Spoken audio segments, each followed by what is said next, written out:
మనకు ప్రభు అనుగ్రహించిన నేటి వాగ్దానము 2 కొరింథీ పత్రిక 12వ అధ్యాయం 9వ వచనం. నా కృప నీకు చాలును, బలహీనత యందు నా శక్తి పరిపూర్ణమగుచున్నది.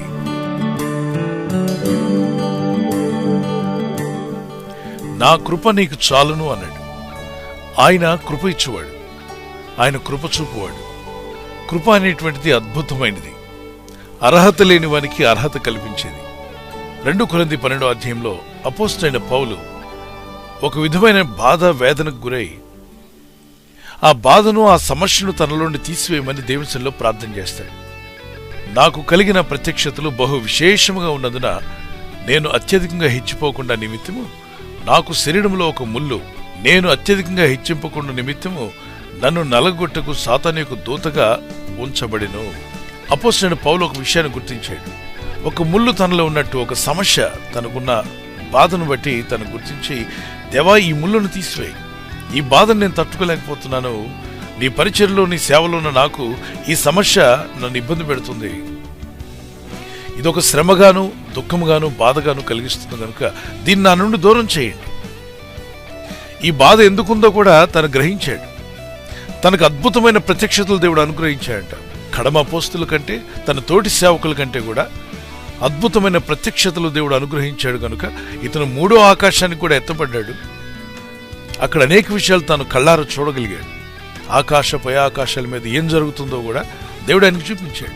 కనుక ఈ యొక్క హెచ్చింపు, తనకు కలిగిన ప్రత్యక్షతలు ఇతరులకు లేవే, నేను ఒక స్పెషల్, అందరికంటే నేను గొప్పవాడిని అని గర్వం రాకుండా, తాను హెచ్చించుకోకుండా, అహంకారంలో తను పడిపోకుండా దేవుడైన ప్రభు తనకు ఒక ముళ్ళు పెట్టాడంట.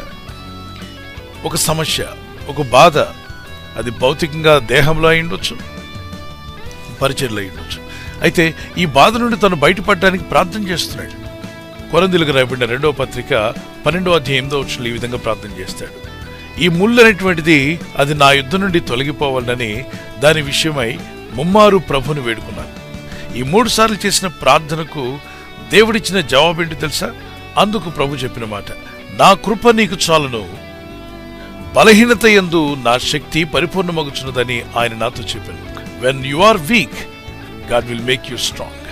ఒకవేళ నిందలు, బలహీనతలు, ఉపద్రవాలు మీ మీదకి వచ్చినప్పుడు మిమ్మల్ని బలపరిచే ప్రభు కృప మీకు తోడుగా ఉంటుందట. అందుకంటున్నాడు, నా కృప నీకు చాలు.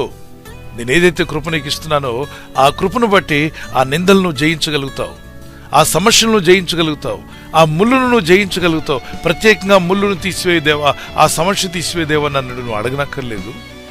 నేను ఇచ్చిన కృప ఏదైతే నీ మీద ఉందో ఆ కృపను బట్టి నీవు వాటిని జయించగలుగుతావు.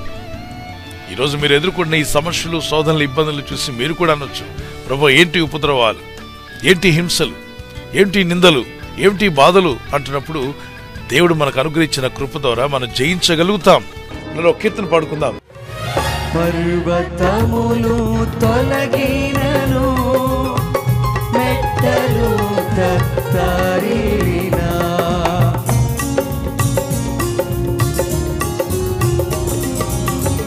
పర్వతములు తొలగినను, మెట్టలు తత్తరినా, ఆ కృపానిను వీడగని అభయమిచ్చితివి, నా కృపానిను వీడగని అభయమిచ్చితివి.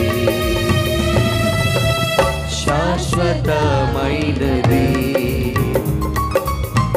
నీవు నాయడ చూపిన కృపా, శాశ్వతమైనది నీవు నాయడ చూపిన కృపా. రక్షకుడైన యేసుక్రీస్తు ప్రభువా, నా హృదయంలోకి రమ్ము, నా పాపాలు క్షమించుము, నా ఆత్మను రక్షించమని ఎప్పుడైతే నువ్వు ప్రార్థించడం ప్రారంభిస్తావో, ఆత్మస్వరూపి అయిన ప్రభువు నీ హృదయంలో అడుగుపెట్టినప్పుడు ఆయన ఒంటరిగా రావట్లా, ఆయన కృపను కూడా నీకు అనుగ్రహిస్తున్నాడు. ఆయన అనుగ్రహించే కృప ఎంత గొప్పదంటే, నీకు ఎదురయ్యేటువంటి బలహీనతల్లో, ఇబ్బందుల్లో, శోధనల్లో, శ్రమల్లోనూ, ఉపద్రవాల్లోనూ ఆ కృప జయమిస్తూ తీసుకువెళ్తుంది. కాబట్టి శోధనలు చూసి ఏదో ముళ్ళుందని, ఏదో సమస్య ఉందని, ఏదో బాధ ఉందని కృంగిపోవద్దు. వాటిని చూసి మొరపెట్టుకుంటూ కన్నీళ్లు కారుస్తూ అక్కడే కూర్చోవద్దు. ముందుకు సాగిపో. ఎప్పుడైతే నువ్వు బలహీనంగా ఉన్నావో గుర్తించాలి. అప్పుడే నిన్ను బలపరిచే దేవుని కృప నీ మీద ఉంటుంది. ఆయన కృప మీ మీద ఉండగా మీరు భయపడాల్సిన అవసరం లేదు. శోధన గుండా వెళ్తున్నా, ఇబ్బందులు ఎదురవుతున్నా, ఆర్థికంగా కావచ్చు, ఫైనాన్షియల్ ప్రాబ్లమ్స్ మీరు ఎదుర్కొంటున్నా, the problems in your family, problems in your business or in your job and your personal life, put it all before the Lord. Cast your cares upon Him because He cares for you. మీకున్నటువంటి worries అన్నీ ఆయన మీద పెట్టండి. మీ చింత యావత్తు ఆయనకు అప్పగించండి. ఎందుకంటే ఆయన కృపగలవాడు. నా భారం నీ మీద మోపమన్నావు ప్రభా, ఇదిగో నా భారమంతా నీ మీద మోపుతున్నాను, నన్ను ఆదుకునేవాడు నీవే. నన్ను ఆదుకునేటువంటి ఆ గొప్ప కృపను నా మీద ఉంచమని ప్రార్థించండి. చింతిస్తూ, దుఃఖిస్తూ, ఏడుస్తూ కూర్చోవద్దు.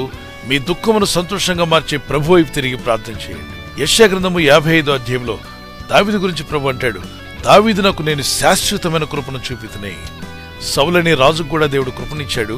కానీ దేవుని కృపను నిలబెట్టుకోలేక ఆ కృపను కోల్పోయిన వాడు సౌలైతే, దావీదు శాశ్వతమైన కృపను పొందుకున్నాడంటే దేవుని యందు.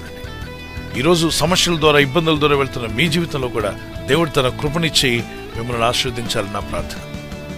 ఈ వాగ్దానం మీ పట్ల కూడా దేవుడు నెరవేరుస్తాను నమ్ముచున్నట్లయితే ఒకసారి మీ చేయి పైగా దేవునికి స్తోత్రం చెప్పగలరా?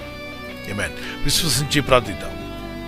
పరలోకమందున్న మా తండ్రి, ఈ వాగ్దానం ఎత్తి ప్రార్థిస్తూ ఉండగా నీ దాసుడు అపోస్తలుడైన పౌలు గారు తనకెదురైన ఇబ్బందుల్లో, కష్టాల్లో, శోధనలో మీ సన్నిధిలో ముమ్మారు ప్రార్థించినప్పుడు మీరు మాట సెలవిచ్చారు, నా కృప నీకు చాలును, నీ బలహీనత యందు నా శక్తి పరిపూర్ణమగుచున్నదన్నారు.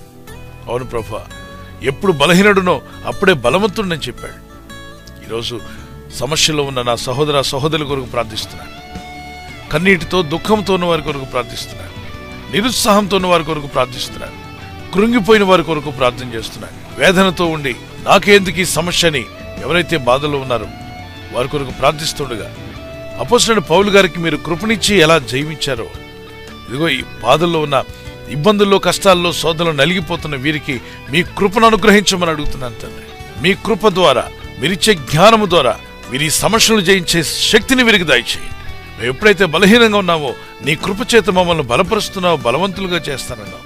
నీ కృప కొరకు ఎదురు చూచు వారి పట్ల నువ్వు ఆనందిస్తున్నావు తండ్రి. ఇదిగో నీ కృప కొరకు ఎదురు చూస్తూ ప్రార్థిస్తున్నావు. వారు ఎదుర్కొంటున్న ప్రతి శోధనలో యేసు క్రీస్తు వారికి అధికారం గల జయము కలుగునుగాక. మీ కృపను బట్టి వీరందరికీ గొప్ప జయమును అనుగ్రహించండి.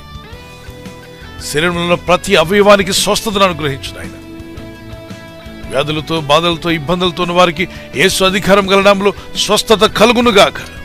నీ కృప ద్వారా మాకు బలమును, శక్తిని అనుగ్రహించి నడిపించి మీ నామాన్ని గణపరచుకోమని యేసు క్రీస్తు వారికి పరిశుద్ధ నామములో అడుగుచున్నాను నా పరలోక తండ్రి. ఆమేన్, ఆమేన్. దేవుని కృప మీకు తోడై ఉండును గాక. దేవుని దయలో మీరు వర్ధిల్లుదురు గాక. బలహీనతను చూసి కృంగిపోవద్దు. దేవుడు మీ పైన చూపే కృప ద్వారా మీకు ఎదురయ్యే ప్రతి సమస్యను మీరు జయించబోతున్నారు. God bless you.